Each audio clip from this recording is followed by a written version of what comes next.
Bismillah. Ayant rejoint Tom devant les écuries, Marc lui lança un regard interrogateur. Veuillez m'excuser, soupira Tom. Comme vous avez dû le remarquer, il existe un léger contentieux entre mademoiselle Smith et moi. Si vous parlez de contentieux, je ne voudrais pas être présent lors de la déclaration de guerre. À vrai dire, ajouta-t-il avec un sourire pensif, j'aurais plutôt songé à... Oui, le relança Tom. Mais Marc leva les mains en secouant la tête. Toutefois, l'expression de son visage était suffisamment éloquente. Le précédent qui nous oppose est d'ordre professionnel. Lâcha Tom d'un ton sec, strictement professionnel. Comme Marc opinait d'un air sceptique, il préféra ne pas insister de peur de confirmer ses soupçons. Toutefois, son ami avait visé juste. Jamais une femme ne lui avait inspiré de tels sentiments de désarroi, de culpabilité, de désir, de colère. Elle n'avait pas perdu de temps pour l'oublier. En tout cas, comment lui en vouloir? Il était parti sans lui écrire, sans lui téléphoner. C'était sa secrétaire qui lui avait réglé sa facture sans tenir compte des 20% qu'elle lui avait pourtant généreusement consentis. Lorsque finalement il était revenu, prêt à tomber à ses genoux, il était trop tard. Elle allait faire sa vie avec un autre, un ami d'enfance, le père de l'enfant qu'elle portait. Pourtant, l'attention qui avait dominé leur précédente rencontre était encore là, intacte, indéniable et réciproque. La vérité, c'était qu'il l'aurait trouvée belle même en habit de pénitence. Elle aurait été adorable en mariée. Tout à l'heure, il n'avait eu aucun mal à l'imaginer dans la petite église du village, auréolée de la lumière douce des vitraux, tenant contre son cœur un bouquet de violettes. Pendant un instant, il s'y était cru, lui aussi, au point qu'il avait failli lui prendre la main. Cette scène simple l'avait ému plus que le spectacle tapageur que Candy lui avait fort heureusement épargné à la dernière minute. Pam avait peut-être raison. Il avait sans doute intérêt à retourner à Londres le temps que ce rat se termine. Comme Marc le regardait avec étonnement, il se détourna brusquement et se dirigea vers les dépendances. « Que pouvez-vous me dire de la remise et des écuries ?» Eh bien, nous pourrions les convertir en une douzaine d'unités de logement réparties autour de la cour. Intéressant. Et la grange? Pour la grange, nous disposons de plusieurs options. Vous pourriez notamment la convertir en maison de campagne. On y accède par une petite route privée, avec un jardin muré. Ce serait un lieu de retraite discret, très agréable.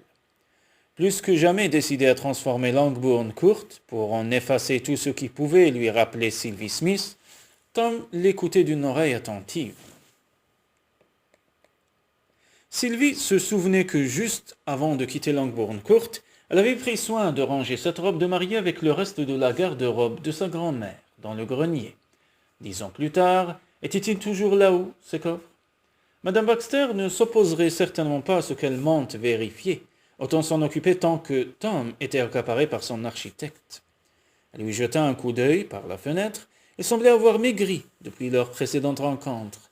Ses cheveux sombres, soulevés par une légère brise, devaient l'énerver, à la manière dont il les repoussait. Il lança un bref regard vers la fenêtre du petit salon, comme s'il devinait qu'elle l'observait. Instinctivement, elle recula, mais les sourcils froncés, il s'éloigna, escorté de Marc. Les jambes soudain faibles, Sylvie se laissa tomber dans un fauteuil de cuir. Il lui fallut toute sa volonté pour se relever et partir à la recherche de Pam Baxter. La porte de la bibliothèque était ouverte. Elle s'annonça d'un coup léger et entra. La pièce était vide. Madame Baxter devait s'être absentée quelques minutes. Elle jeta un coup d'œil à sa montre et décida de l'attendre quelques instants. Elle s'approcha des rayonnages et, distraitement, laissa courir le doigt sur le dos des livres.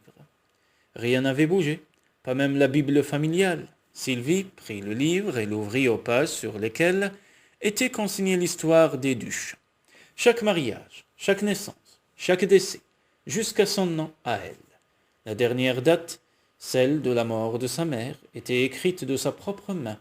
Les yeux mouillés, elle reposa la Bible sur son présentoir et essuya ses larmes d'une main impatiente. Allons, pas d'attendrissement. Si ces dernières années lui avaient enseigné quelque chose, c'était qu'il était inutile de pleurer sur son sort. Une photo jaunie, dans un cadre ancien, était posée à côté de la Bible. Elle se rappelait ce cliché des jeunes gens allongés sur la pelouse, en pantalon et chemise de flanelle, devant une table mise pour le thé. Elle entendait presque la voix de son grand-père, lui nommant chacun de tous ses chers disparus comme des héros dont la mémoire devait être honorée. Elle eut conscience d'une présence derrière elle. Ce ne pouvait pas être Madame Baxter, elle se serait manifestée avant d'entrer. « Alors, monsieur MacFarlane, on me surveille ?» dit-elle sans se retourner. « Vous voulez vous assurer que je ne prends pas mes aises ?»« Qui sont tous ces gens ?» D'un petit geste, il désigna l'ensemble des portraits accrochés au mur. À la galerie supérieure, au manteau de la cheminée, Sylvie ne répondit pas tout de suite. S'attendant à un sarcasme, comme il ne disait rien, elle leva les yeux vers lui et vit dans son regard une curiosité sincère. « Ce sont des photos de famille, » dit-elle simplement. « Des photos de famille ?» Il semblait hésiter à dire quelque chose. « Oui, » encouragea-t-elle. « N'avait-il rien de mieux à faire que de jouer et s'amuser ?» Elle fronça les sourcils, curieuse de savoir ce qui pouvait le perturber dans ces vieilles photos, et indiqua du doigt un jeune homme qui souriait. « Ce garçon est mon arrière-grand-oncle, Henri. Il avait 21 ans à l'époque de ce cliché. Il venait tout juste de sortir d'Oxford. Lui, c'est mon arrière-grand-oncle George. Il avait 19 ans. Et mon arrière-grand-oncle Arthur, là, en avait 15. Elle s'approcha de lui si près que son épaule effleurait son bras. Lui, c'est Bertie, et à côté David. Ils étaient cousins tous les deux, et avaient l'âge d'Arthur. Et lui, c'est Max. Il venait de se fiancer à mon arrière-grand-tante Marie. C'était elle qui tenait l'appareil. Et le garçon devant, celui qui fait une grimace, c'est mon arrière-grand-père, James Duchamp.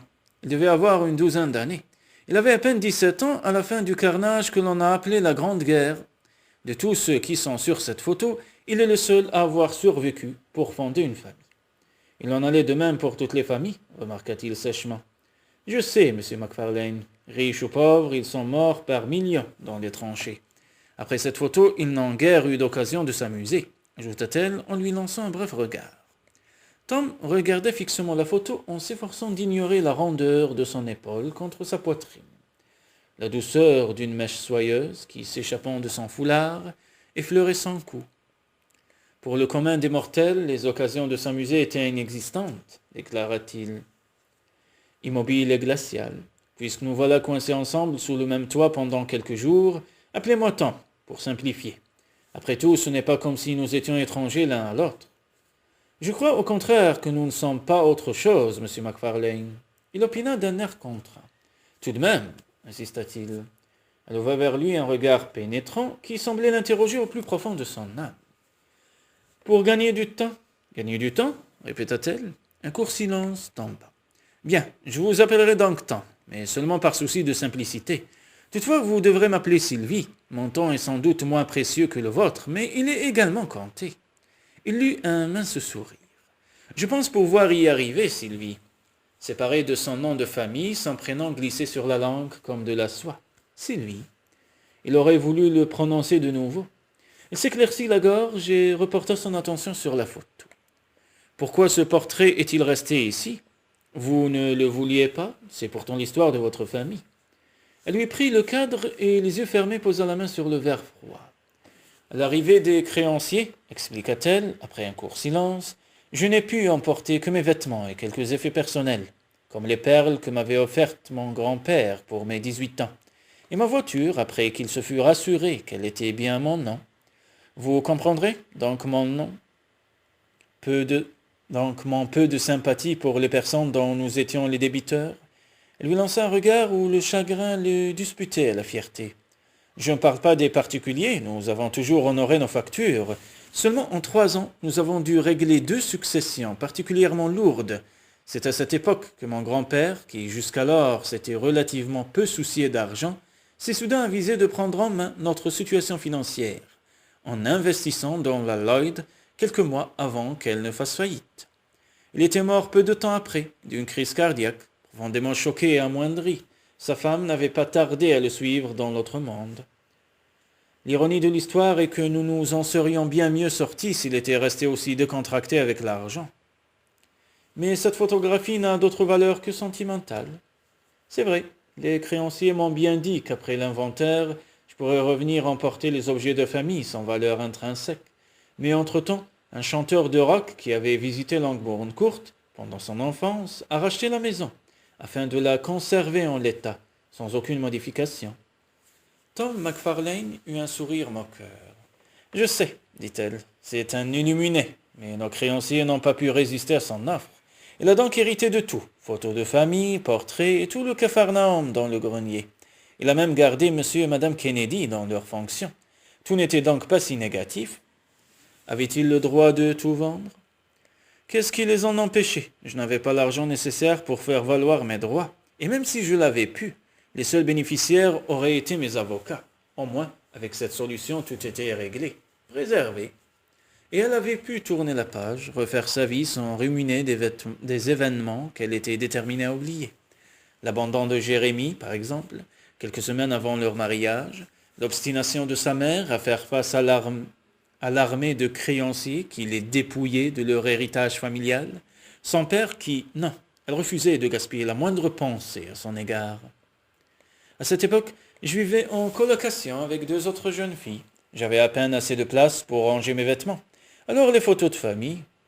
Elle reposait le cadre sur l'étagère à la place qu'il avait toujours tenue. Par ailleurs, vous n'avez pas tort, cette histoire n'est pas seulement la mienne. Comme vous l'avez remarqué, personne n'a été épargné. Avait-il dit cela? Pourtant, force était de constater que certains avaient perdu plus que d'autres. Songea-t-il en parcourant le salon du regard. Longbourn Court était un élégant manoir de campagne, mais dès sa première visite, Tom l'avait reconnu pour ce qu'il était une maison de famille, dans laquelle les générations s'étaient succédées, du berceau à la tombe, laissant chacune 1000 petites traces de leur passage. La patine d'innombrables mains, les marques sur le parquet, les griffures de chiens sur les portes. Tout le monde n'a pas eu la chance d'avoir des souvenirs, une place dans l'histoire, Sylvie, murmura-t-il d'une voix sourde. Pas de souvenirs? Pas de famille? Oh, Tom, dit-elle après un léger silence, comme c'est triste, je suis désolé. Je n'ai pas besoin de votre pitié, répliqua-t-il sèchement. Sylvie se mordit la lèvre et s'écarta en jetant un regard rapide autour d'elle. J'espérais trouver Pam ici. Ne sauriez-vous pas où elle se trouve? Pourquoi? Si vous êtes pressé, peut-être puis-je vous aider? Elle hésita à répondre. Il aurait dû le deviner, elle était venue demander quelque chose au sujet de cette fichue fête du mariage. Petite hypocrite, tellement habile à faire vibrer la corde sensible. Elle avait la réputation d'être dure en affaires, pourtant jamais il n'aurait songé à transformer son mariage en campagne de publicité.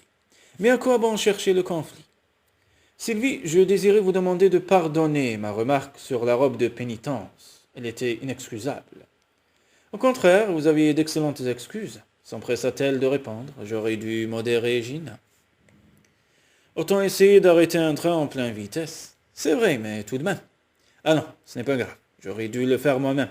Vous comprendrez cependant que vous êtes bien la dernière personne que je m'attendais à trouver à Longbourn Court.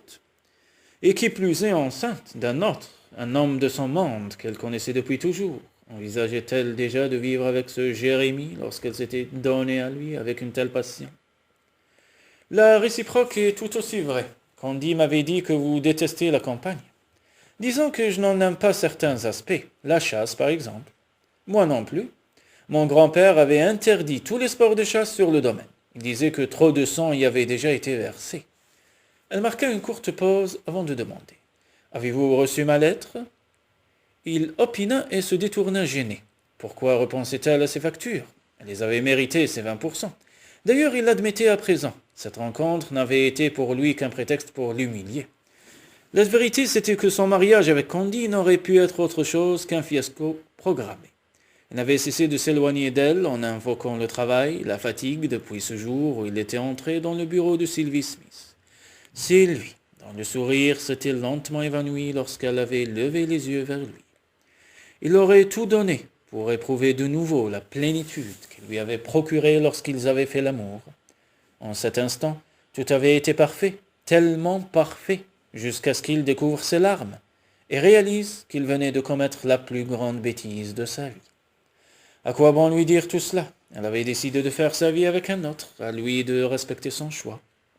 « Je suis désolé pour tout. » Elle se détourna, les joues colorées d'une légère rougeur. Sans doute songeait-elle comme lui à cet instant de folie où ils s'étaient oubliés tous les deux. Elle devait éprouver des remords vis-à-vis de son fiancé. « Pourquoi vouliez-vous trouver Pam ?» Elle le regarda fixement, puis leva la main vers le bureau.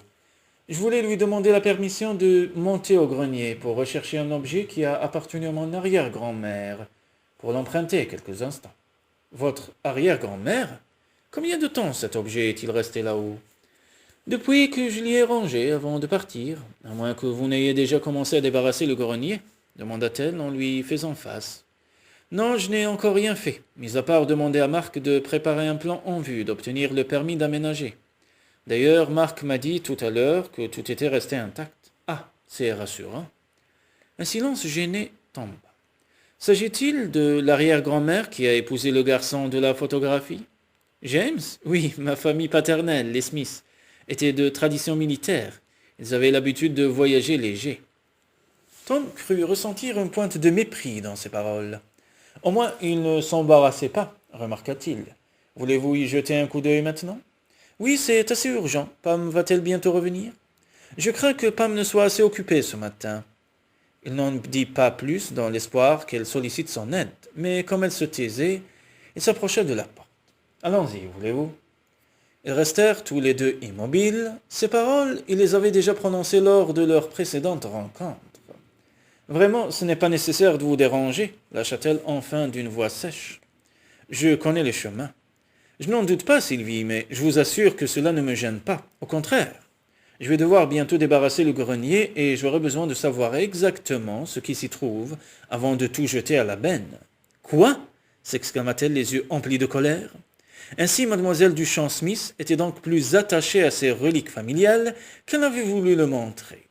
Bien sûr, dit-il d'un ton négligent. Qu'est-ce qui vous choque? Pour tout autre que vous, ce ne sont que des vieilleries. Je sais, répondit-elle en se maîtrisant, mais vous pouvez me prouver le contraire. Ce sont vos vieilleries, à vous d'en faire ce que vous voulez. C'est vrai, dit-il, déçu de son manque de résistance. Je dois toutefois vous dire que le grenier est très poussiéreux. Vous devriez sans doute changer de chaussures. Il serait dommage de les abîmer. Quoi? Elle baissa les yeux vers ses pieds et laissa fuser un jurement qui, dans sa bouche, n'avait pas l'air si choquant. Quelque chose ne va pas? Oui. Elle remua son pied et sourit. Et en même temps, non. C'est que les ayant portés une bonne partie de la matinée, je vais devoir les acheter. J'ai entendu dire que pour les femmes, l'achat de chaussures était le remède miracle à les déprimes, observa-t-il, se souvenant de la remarque de Pam. Vous ne devriez pas croire toutes les bêtises que Candy vous racontait. De plus, je ne suis pas ici pour me faire des cadeaux. Ah bon? Pourtant je croyais que c'était l'un des plaisirs des jeunes mariés. Elle lui jeta un regard glacial. Dans ce cas, je vous suggère de vous familiariser avec le monde des organisateurs de mariage. Je ne suis pas ici pour me faire plaisir, mais je ne peux décemment pas rendre ces chaussures après les avoir portées. Vous ne les regretterez pas? Sauf si je ne les enlève pas maintenant. Commencez donc à monter, je vous suis. Sans attendre sa réponse, elle s'éloigna d'un pas rapide, comme pour lui échapper. Je vous attends, murmura-t-il, en la suivant de regard. Autrement, je risquerais de me perdre. Trop tard, il était déjà perdu.